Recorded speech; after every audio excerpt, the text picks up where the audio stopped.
지금 현재 119분이 이렇게 들어와 계시네요. 실시간 채팅해 보니까.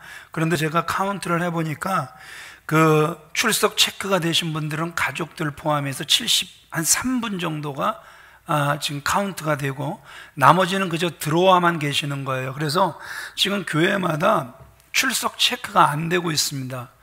앞으로 이 코로나가 끝나게 되면 한 10%에서 20% 정도의 성도는 그냥 자연적으로 이제 출석하지 않는 그러한 성도가 될 것이고, 또 많은 또 성도들이 또 온라인 예배에 익숙해지게 될 것이다, 이런 전망이 벌써 나와 있죠.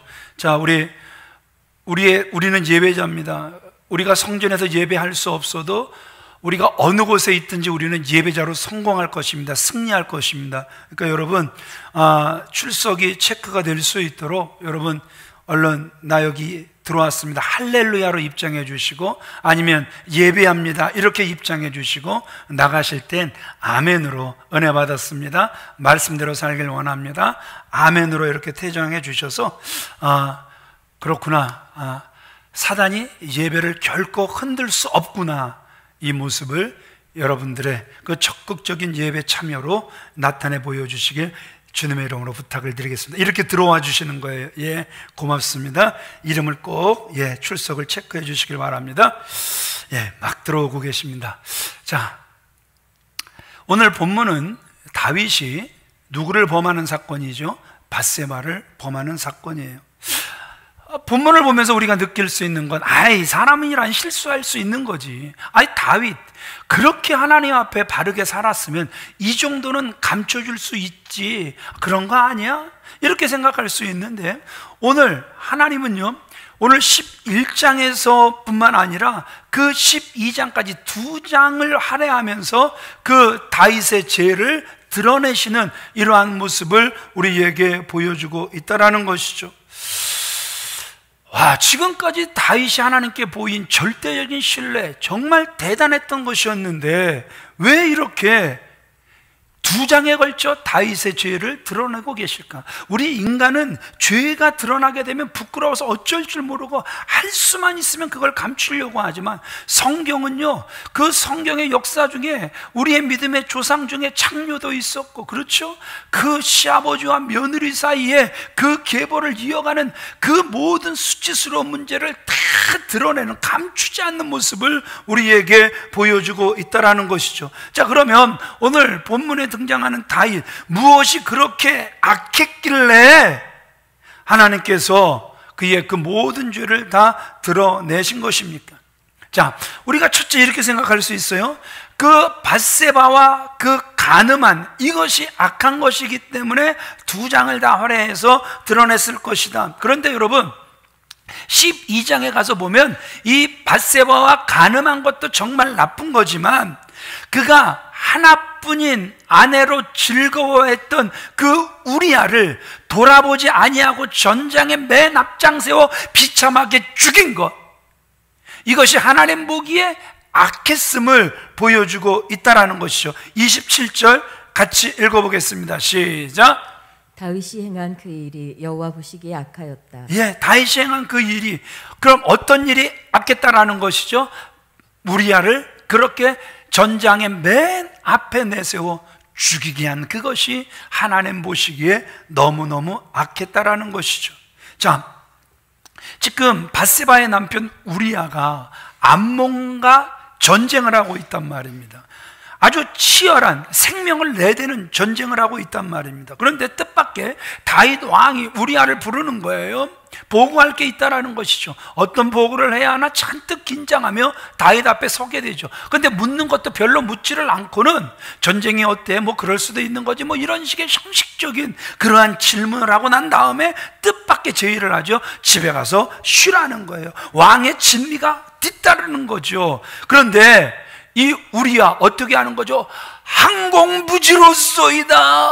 이 부족한 장수에게 베푸시는 성은이 망극하옵니다. 이렇게 받질 않죠. 정중하게 거절을 하더란 말입니다. 11절 왜 거절합니까? 같이 읽어보겠습니다. 정말 감동입니다. 시작. 우리아가 다윗에게 아뢰되 언약궤와 이스라엘과 유다가 야영 중에 있고 내 주 요압과 내 왕의 부하들이 바깥들에 진치고 있거늘 내가 어찌 내 집으로 가서 먹고 마시고 내 처와 같이 자리이까?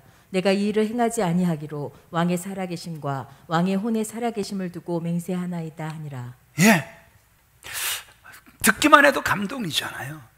내 주 요압이 지금 전쟁 중에 있고 내 동료들이 다 전쟁 중에 있고 부하들이 다 바깥들에 진치고 싸우고 있는데 어찌 내가 왕의 진미를 그 집에서 받아 그것을 먹고 누리며 다리 뻗고 아내와 동침할 수 있겠습니까? 지금 우리아를 보세요. 지금 자기는 무엇을 하고 있는지 분명히 알고 있었단 말입니다.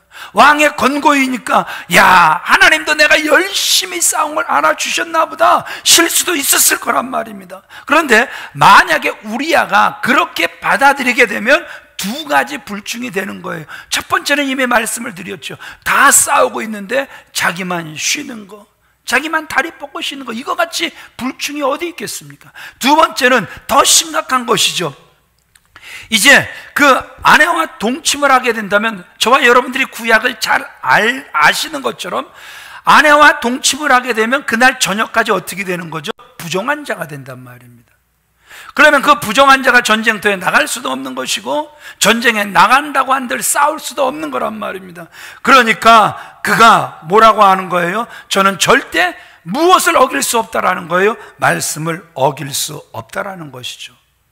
그는 암몬과 싸워야 함을 알았고 그것을 위해 자기가 자기 자신을 지켜내는 것이 어떤 것인 줄 정확하게 알았기에 왕의 권고라는 달콤한 당근도 그 앞에 있었지만 그것을 거절하고 끝까지 믿음을 지키고 동료들 간의 신의를 지켜내는 너무너무 아름다운 모습을 우리에게 보여주고 있다는 것이죠. 무엇을 해야 하는지 분명하게 아니까 아무리 왕이 유혹해도 그가 넘어가지 않는 모습을 우리에게 보여주고 있다는 것이죠. 반면에 오늘 다윗을 조명하죠. 다윗은 지금 그가 싸워야 하는 대상을 모르는 거예요. 그래서 지금 자신도 모르게 패배를 하는데 아주 비참하게 패배를 하는 거란 말입니다. 그렇게 평상시에 다윗이 말씀을 얼마나 귀하게 붙들었습니까? 그런데 그렇게 귀하게 여겼던 말씀도 지금 부하 장수에게 뭐 하라는 거예요? 어기라는 거예요. 아내와 동침하라는 거예요. 부정한 자가 잘 되라는 거예요. 하나님께서 사랑하시는 귀한 믿음의 성도님들, 우리의 싸움이 이런 거예요. 평상시에 그렇게 믿음이 하늘과 같았던, 높아 보였던, 견고해 보였던 그 다윗도 방심하면 어떻게 되는 거예요? 자신도 모르는 사이에 이렇게 비참하게 무너져 내리는 모습을 우리에게 보여주고 있다는 것이죠. 그러나 여러분, 다윗과 우리아를 한번 비교해 보자는 말입니다. 다윗은 하나님 마음에 합할 정도의 사람이었고 우리아에 대한 기록은 그 정도가 아니란 말입니다. 그런데 오늘 너무너무 비교가 되죠. 어떻게 이렇게까지 무너질 수 있고 어떻게 그렇게 무너뜨리려고 해도 견고히 서 있을 수 있습니까? 지금 나는 무엇을 해야 하는지, 나는 지금 어떤 싸움을 하고 있는지 알면 무너지지 않을 수 있음을 우리아를 통해서 보게 되는 것이고, 자기가 무슨 싸움을 하고 있는지 놓치게 되면 다윗처럼 무너져 내리는 모습도 우리는 보게 된다는 것이죠. 우리는 평상시에 저 사람은 다윗과 같은 믿음이니까 잘 지켜낼 수 있지, 그런데 나의 믿음은 거기까지가 아니기 때문에 난 치에 쓰러지고 넘어지고 치에 자빠지는 게 내 모습이야, 온갖 핑계가 있을 수 있단 말입니다. 그런데 우리아를 통해서 목적이 내가 무엇을 해야 하는지 분명하니까 자신을 잘 지켜내는, 자신과의 싸움에서 승리하는 참으로 귀한 모습을 우리에게 보여주고 있다는 것이죠. 우리아가 그가 나가야 할 바를 알았기 때문에 올바른 선택을 하는 것을 우리는 보았단 말입니다. 우리는 어떻습니까? 우리는 우리가 가야 할 길을 보지 않고 마냥 나의 믿음이 약하다 핑계대는 이러한 연약한 모습은 아닙니까? 그러기에 다시 한번 우리아를 바라보면서 순간순간 판단 흐려지지 않고 바른 선택할 수 있도록 주여 도와주시옵소서 기도하며 나아갈 수 있는 우리 귀한 믿음의 성도님들 다 되어지시길 주님의 이름으로 축원을 드립니다. 찬송가에 이런 게 있죠. 옳은 길 따르라 의의 길을 세계 만민의 의의 길. 근데 우리가 왜 의의 길을 따라가야 되는 것입니까? 후렴에 들어가면 이런 가사가 있죠. 왜 의의 길을 따라가야 합니까? 주 예수의 나라 이 땅에 곧 오겠네 오겠네. 왜 우리가 순간순간 옳은 선택, 옳은 판단을 해야 하는 것입니까? 의의 길을 따라가야 하는 것입니까? 주 예수의 나라 이 땅에 반드시 임하기 때문에 그렇다라는 것이죠. 그리고 또 오늘 본문을 통해서 우리가 알 수 있는 것은 뭐냐 하면, 하나님은 저항할 수 없는 위치에 놓인 사람들을 멸시하는 태도, 결코 용납하지 않으신다라는 사실을 우리에게 보여주고 있다라는 것이죠. 자신이 행동하는 것에 의해서 그 연약한 이들과 그들의 가정에 어떤 결과를 미치게 될까를 고려하지 않는 사람, 강자의 입장에 서서 늘 그 약자를 짓밟는 사람, 하나님은 이러한 사람을 일컬어서 악인이다, 악하다 이렇게 말씀하고 계신다라는 거예요. 오히려 그것을 하나님을 업신여기는 것이다. 누구를 업신여긴다?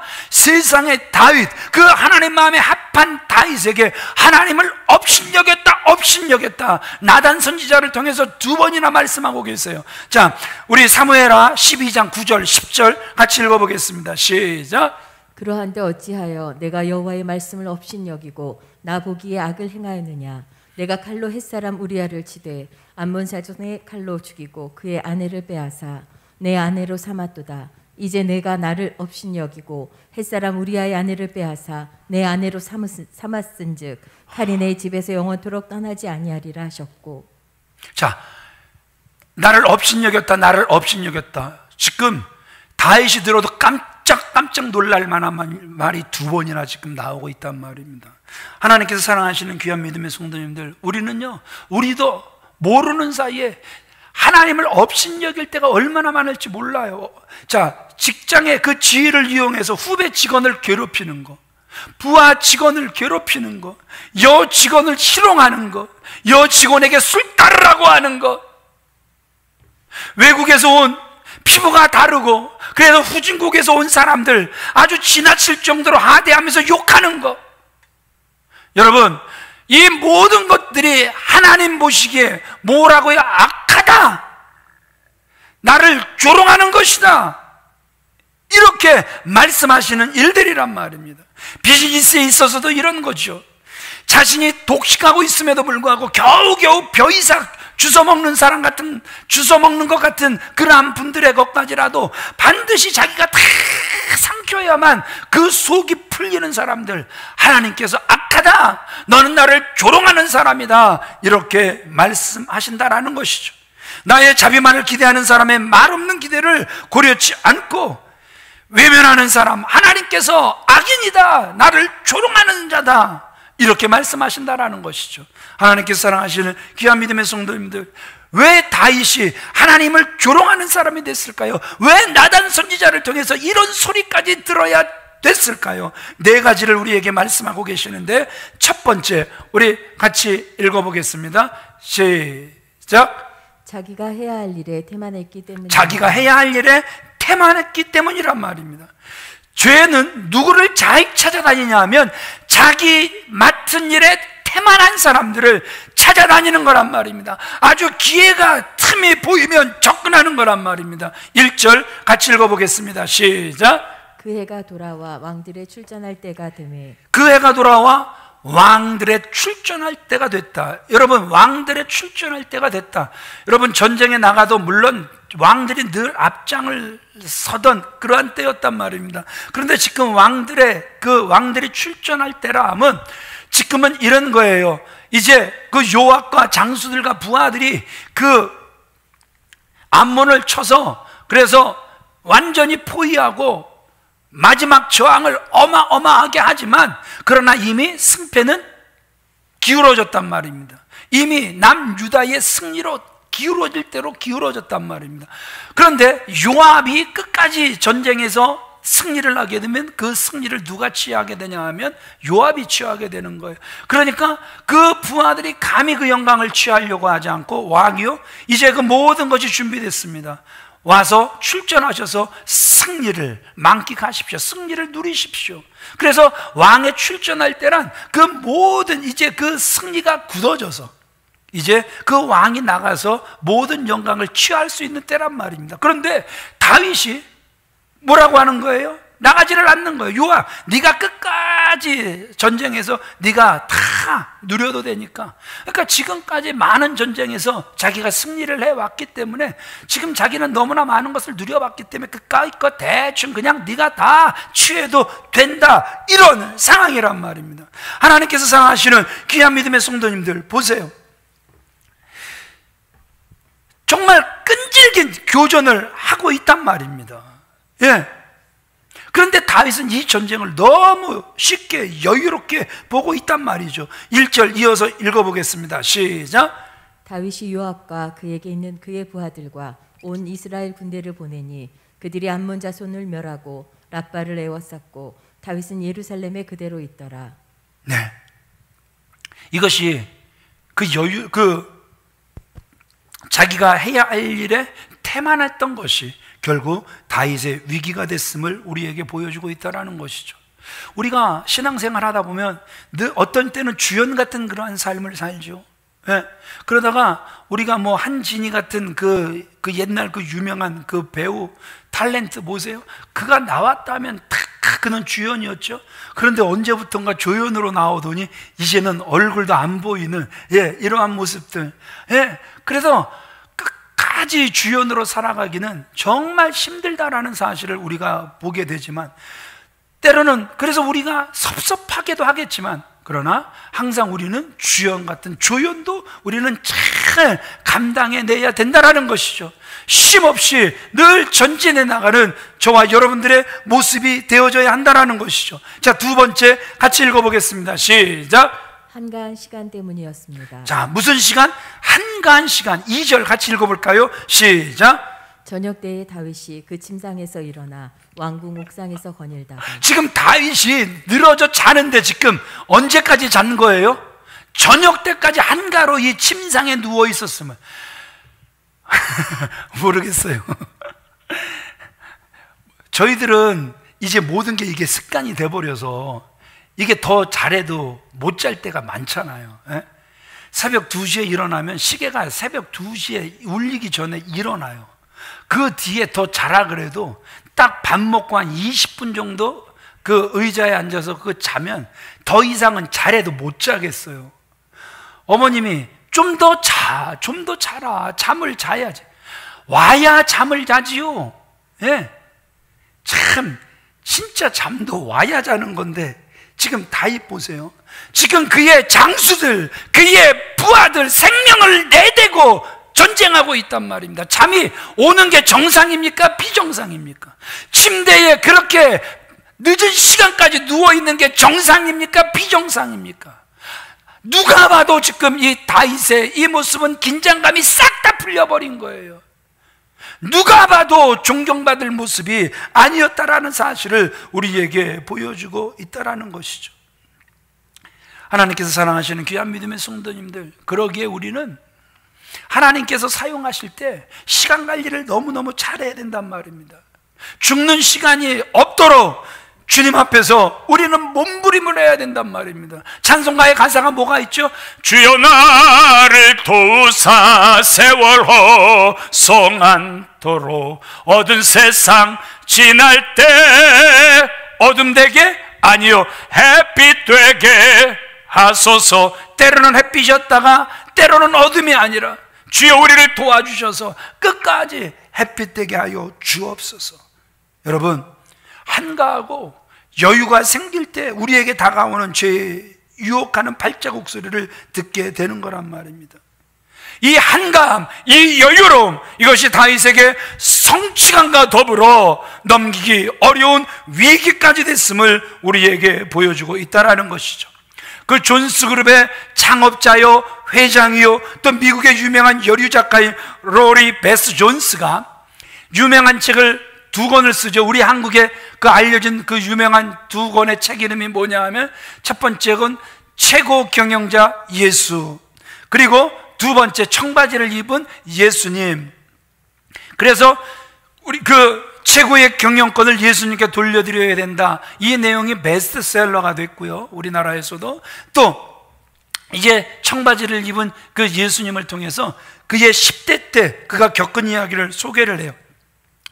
이제 그가 어느 날 학교에서 돌아와 보니까 애지중지하던 오리가 죽어 있는 거예요. 물에 빠져 죽어 있는 거예요. 그것도 오리를 너무너무 사랑해서 이 물에서 마음껏 헤엄치며 놀아라, 자기가 오리를 위하여 만든 연못에 이 오리가 빠져 죽은 거란 말입니다. 충격에 빠져버렸죠.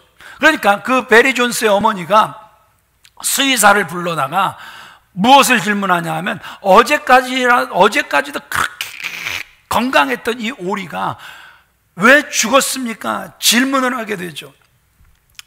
그러면서 그 수의사의 그 말을 들으면서 놀라는데 이렇게 이야기를 해요. 오리를 누가 죽인 게 아닙니다. 이 오리는 물오리인데 물에 빠져 죽을 리가 없죠. 그런데 이 물오리는 신기하게 물에 빠져 죽었잖아요. 이유는 물오리는 바로 날개 아래서 그 특별한 방수기름이 나오는데, 그래서 그 방수기름을 귀찮더라도 물 위에 24시간 떠 있기 위하여서는, 그래서 물 위에 떠서 잠을 자기 위해서라도 그것을 계속해서 발라야 되는데, 보니까 방수기름을 전혀 바르지 않았기 때문에 그가 물에 빠져 죽은 것입니다. 이렇게 이야기를 하는 거예요. 그러니까 방수기름을 그 깃털에 계속해서 바르면 물이 그 깃털에 스며들질 못하는데, 게을러서 방수기름을 바르지 않았더니 물에 들어가서 그가 이렇게 떠 있으려고 하지만 그 깃털에 물이 다 스며들면서 그 무게를 이기지 못하고 결국 물에 빠져 익사하게 됐다라는 거예요. 죽게 됐다라는 거예요. 그러니까 한마디로 수의사가 결론을 내리는데, 게을러서 죽은 것입니다. 이렇게 이야기를 한 거예요. 살기 위한다면 그 자기 몸에서 나오는 그 방수 기름을 계속해서 발랐어야 되는데, 그 게으름은 결국 자신을 죽이고 말았다라는 것이죠. 똑같습니다. 다윗 왕도 늘 깨어 있어야 됐단 말입니다. 성령의 기름을 계속해서 발랐어야 됐단 말입니다. 넘치도록 발라댔어야 됐단 말입니다. 그런데 그의 게으름이 어떻게 됐던 거예요? 며칠쯤 안 발라도 괜찮겠지.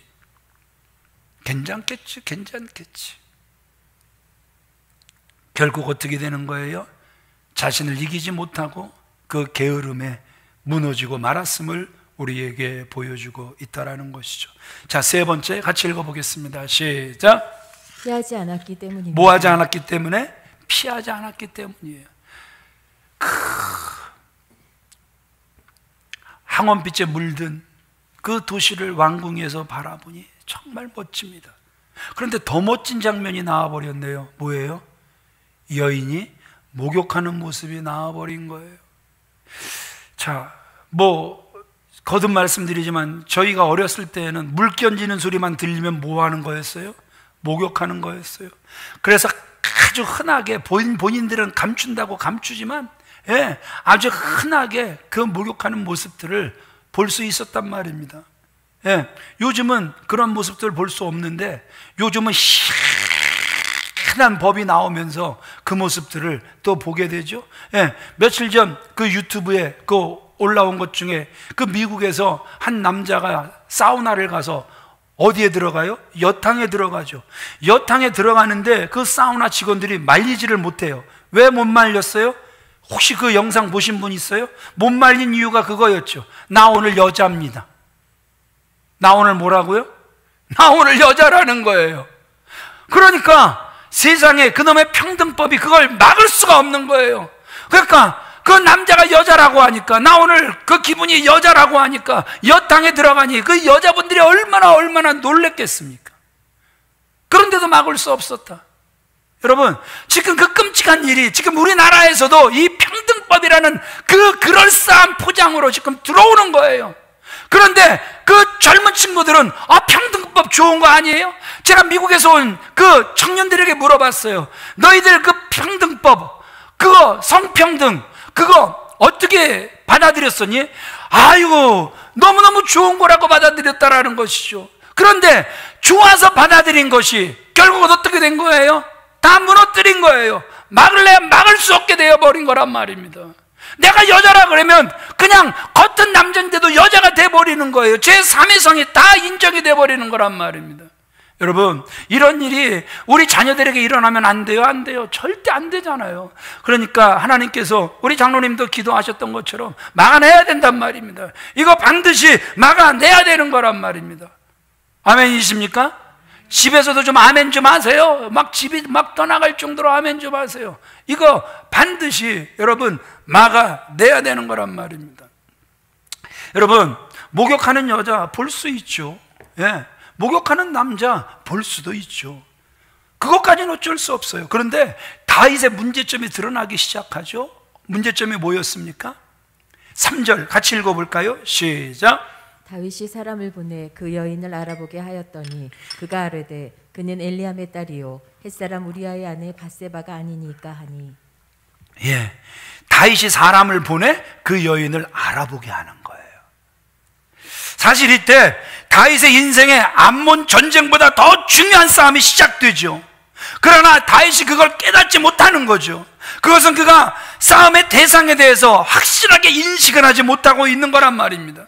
그의 병사들이 암몬과 싸우고 있는 그때 그는 죄와의 싸움이 시작됐음을 알았어야 됐단 말입니다. 그리고 그가 싸우는 싸움은 그 어떤 전쟁보다 더 중요한 전쟁이었음을 그는 알았어야 했단 말입니다. 보세요.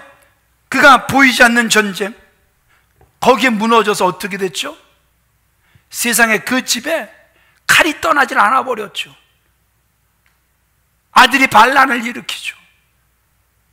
세상에 그런 비참한 그러한 상황으로 떨어져 버렸단 말입니다.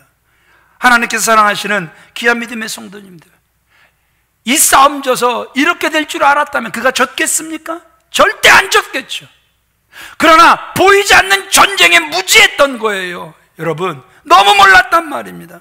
가지 말아야 했던 길을 그가 가게 됐단 말입니다. 그의 일생에, 아니 그의 신앙의 전 역사에 가장 슬픈 사건이 끊이지 않고 벌어지게 됐다는 것이죠. 우리 이 부분을 같이 읽어보겠습니다. 시작.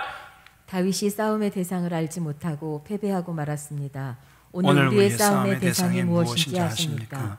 나는 신앙인이 싸워야 할 대상을 알지 못해 항상 패하는 모습을 봅니다.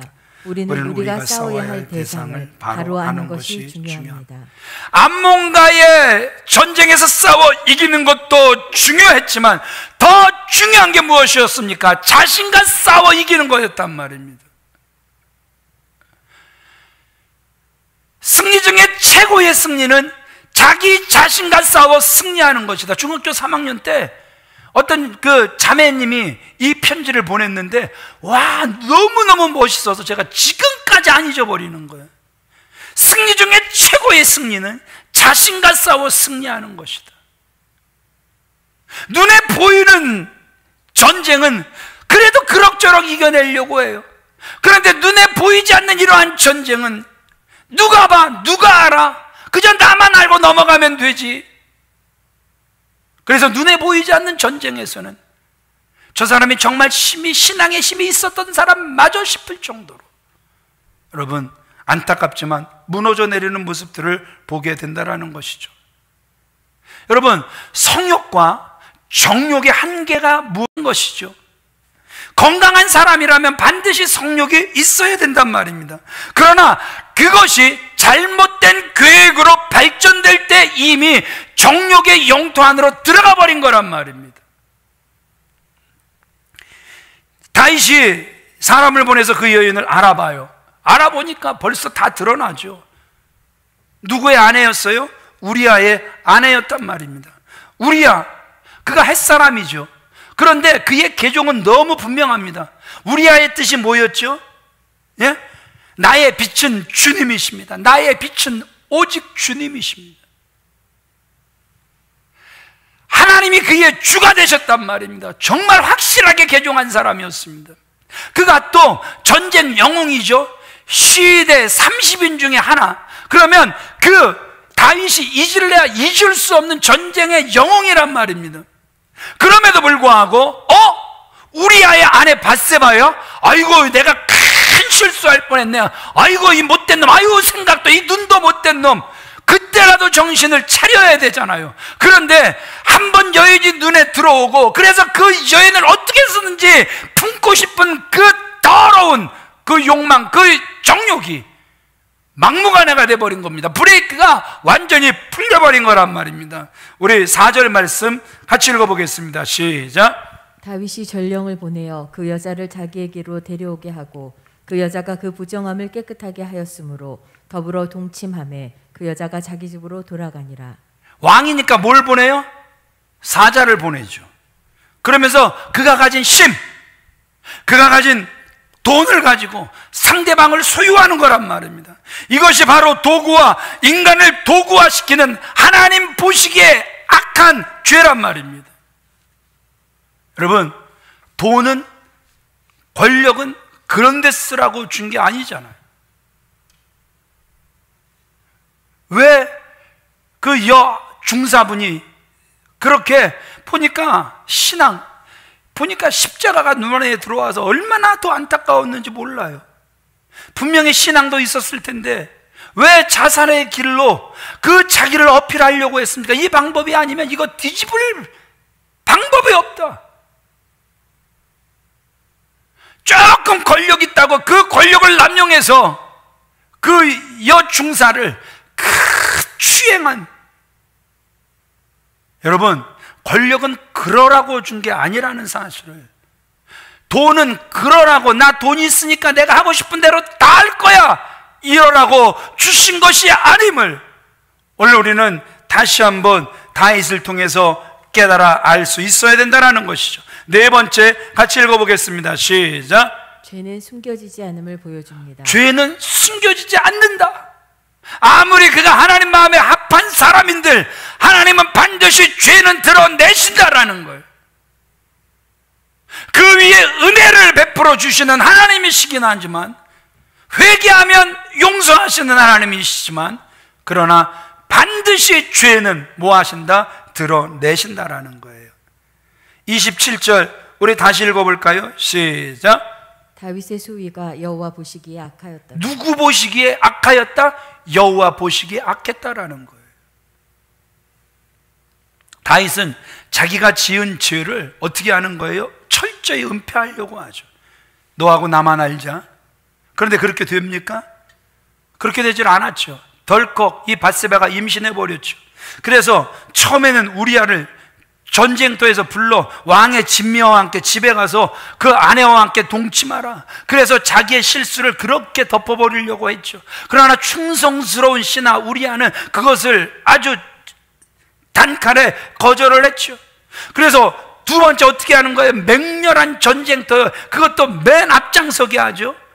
그래서 그 돌에 맞아 죽게 하든 창에 맞아 죽게 하든 화살에 맞아 죽게 하든 우리아를 죽게 했단 말입니다. 그래서 우리아만 죽으면 자기의 죄가 덮이는 줄 알았단 말입니다. 그래서 죽였고 모든 일이 다 끝난 줄 알았어요.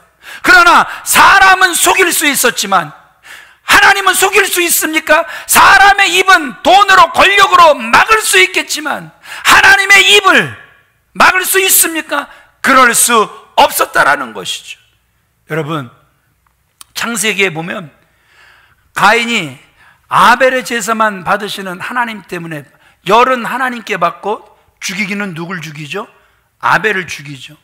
그러면 지도새도 모르게 죽였기 때문에 그 가인의 그 범죄가 완벽했습니까?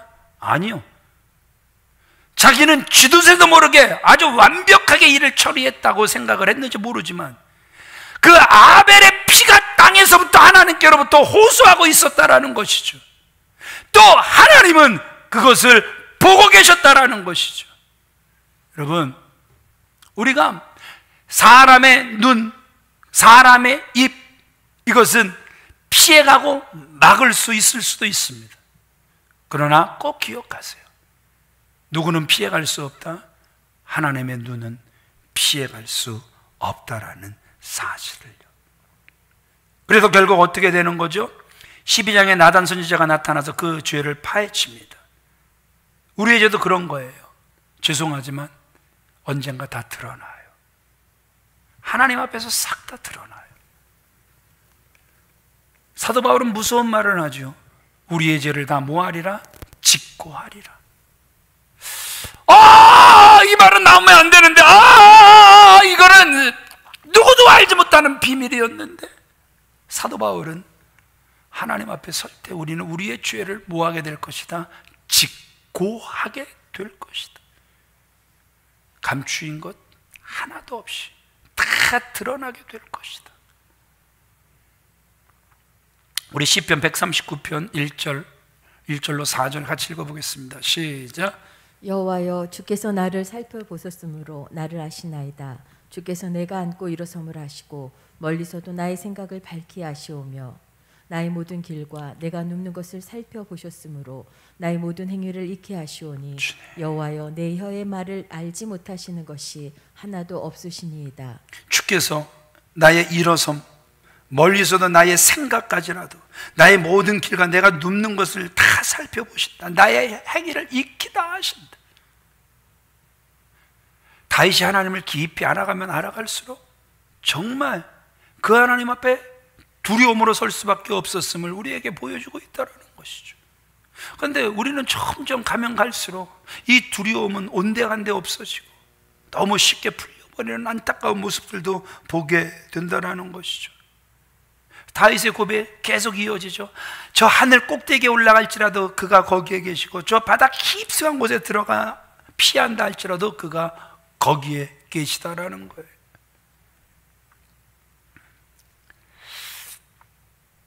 그러기에 저와 여러분들은 늘 누구를 인식하며 살아가야 되는 거죠? 요셉처럼 하나님을 인식하며 살아가야 되는 거란 말입니다. 다시 한번 말씀드립니다. 이 땅에 완전 범죄는 없는 거죠. 그 며칠 전 그 뉴스에 보니까 한 사람이 20년 만에 그가 저질렀던 성범죄 DNA가 일치가 되면서 부인도 못하며 그저 잡혀가는 모습을 보았어요. 몇 년 만에 그 죄가 드러난 거예요. 감추어지는 죄 같았는데 20년 만에 사람들이 집요하게 그 DNA 대조를 하면서 파고들었더니 결국 죄가 드러나더란 말입니다. 이 세상에서도 그 감추어진 것 같은 죄가 결국 점점 밝게 드러나는 모습을 봅니다. 그래도 20년이라는 세월이 걸렸죠. 그러나 하나님 앞에서는 우리가 1초도 감출 수 없음을 우리는 너무나도 잘 알고 있다는 것이죠. 다 드러나게 될 거예요. 말씀을 정리하겠습니다. 연어를 보면 먹을 때 정말 맛있지만 살아있을 때 그 자신이 태어난 고향을 향해 나아가는 모습이 진짜 감동적이죠. 그 자신의 본향을 향해 거친 물살을 헤치고 거슬러 올라가죠. 바다에서는 상어의 위험, 강에서는 곰의 위험, 낚시꾼의 위험. 여러분, 정말 얼마나 많은 위험이 그 연어 앞에 도사리고 있습니까? 그럼에도 불구하고 그의 사전에 포기란 없다 포기하지 않는 거예요. 폭포가 있으면 뛰어넘는 거예요. 뛰어넘다가 부상을 입어도 너무너무 아파도 그의 사전에 포기란 없는 거란 말입니다. 자신이 목적하는 그 장소까지 그는 결코 정지 상태란 없더란 말입니다. 여러분, 연어도요, 자기가 정지를 해버리면 어떻게 되는 거죠? 거센 물살에 휩쓸려서 아래로 밀려가게 되는 거란 말입니다. 우리의 신앙생활도 이와 똑같은 거예요. 우리가 세상 속에서 그 세파를 우리가 헤치면서 힘있게 주를 앙모하는 자 올라가 온갖 고난, 온갖 위협, 그래서 정말 많은 것들을 포기하면서 걸어가고 있는 거란 말입니다. 폭포를 뛰어넘는 과정에 또 밀려나 상처를 입을 수도 있고 많은 고통이 내 속에 있을 수도 있지만 그러나 여전히 포기하지 않고 하늘의 본향을 향해, 더 나은 본향을 향해 나아가고 있는 거란 말입니다. 한번 따라해 볼까요? 믿음의 길에 정지 상태란 없다. 무엇은 없다? 믿음의 길에 정지는 없다라는 거예요. 정지 상태는 없다라는 거예요. 정지하게 되면 밀려간다라는 거예요. 말씀을 마치겠습니다. 하나님께서 사랑하시는 귀한 믿음의 성도님들, 다윗의 범죄를 통해서 우리는 무엇을 깨닫게 됩니까? 아하, 저 하나님이 보시기에 완벽한 자도 저런 죄를 짓는 것 보면 우리도 얼마든지 뭐 할 수 있다? 죄를 지을 수 있다는 사실을 명심하고, 작은 죄라도 우습게 보지 마시고 눈덩이처럼 붉어진 다음에 아하, 그때 끊었어야 되는데, 바늘도둑이었을 때 끊었어야 하는데 왜 바늘도둑일 때 멈추게 하지 않았습니까? 이렇게 이야기하지 마시고 작은 죄라도 빨리빨리 하나님 앞에서 처리해낼 줄 아는 저와 여러분들이 다 되어지시길 우리 주 예수 그리스도의 이름으로 축원을 드립니다.